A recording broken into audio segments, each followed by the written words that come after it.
উপদেষ্টাদের দুর্নীতির মধ্যে চ্যাম্পিয়ন হয়েছে আসিফ মাহমুদ সজীব ভুঁইয়া। শেখ হাসিনার পিএস 400 কোটি টাকার দুর্নীতি করছে, আসিফ মাহমুদ সজীব ভুঁইয়ার এপিএস সে 311 কোটি টাকার দুর্নীতি করছে। তাহলে কে কার থেকে পিছায় আছে? শেখ হাসিনার বিকল্প এখন আসিফ মাহমুদ সজীব ভুঁইয়া। উপদেষ্টা আসিফ মাহমুদ সজীব ভুঁইয়া সব সময় আলোচনার টেবিলে থাকতে পছন্দ করেন। আসিফ মাহমুদ সজীব ভুঁইয়া সর্বকনিষ্ঠ উপদেষ্টা হলেও উনি মাথার দিক দিয়ে অনেক ট্যালেন্ট।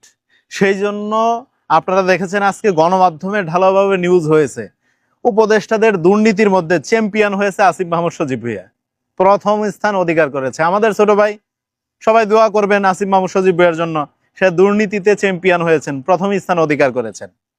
আমরা তো আগেই বলছিলাম যে আসিফ মাহমুদ সজীব ভুঁইয়া ছোট হতে পারে, মাথার দিকে দিয়ে সে খুব ডেঞ্জারাস পার্সন। সে এত পরিমাণ দুর্নীতি করছে সেটা গুণে শেষ করা অসম্ভব একটা বিষয়।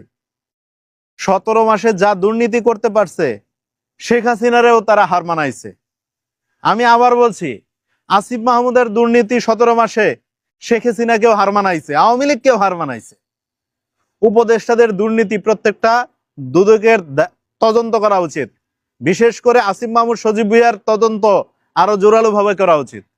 এরা 17 মাসে দেশের কোনো পরিবর্তন করার চেষ্টা করে নাই, বরং নিজেদের ভাগ্যের পরিবর্তন করার চেষ্টা করছে। তাই হয়েছে, নিজেরাই ভাগ্যের পরিবর্তন ঘটায়।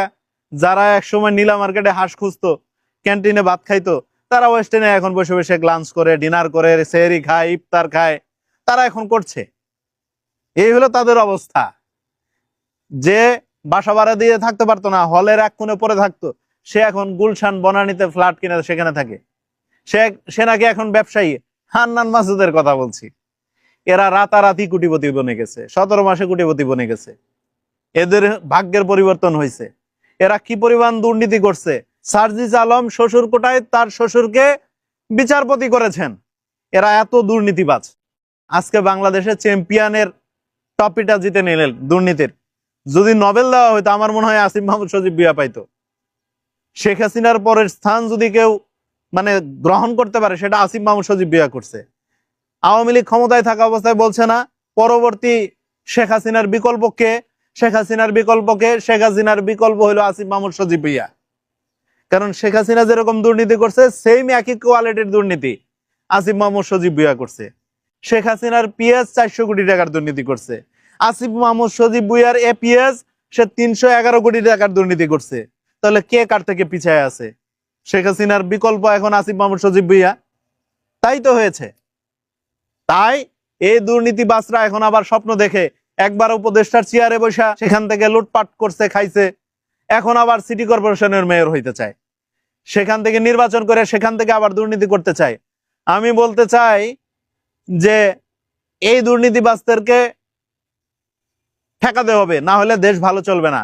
ঢাকা সিটিতে যদি কোনো রকম বাই চান্স মেয়র হয়ে যায়, ঢাকাবাসীর কপালে খারাপই আছে। তাই এই কমিশন ভাই আসিফ মাহমুদ সজীব ভুঁইয়া, কমিশন আসিফ মাহমুদকে প্রতিহত করতে হবে। আপনারা কেউ ভোট দেবেন না, এই কমিশন বাস আসিফ ভাইরে কেউ ভোট দিয়েন না আপনারা। আমি জিজ্ঞেস করতে চাই, আসিফ ভাই আপনার কমিশন কত? আপনার কমিশন কত?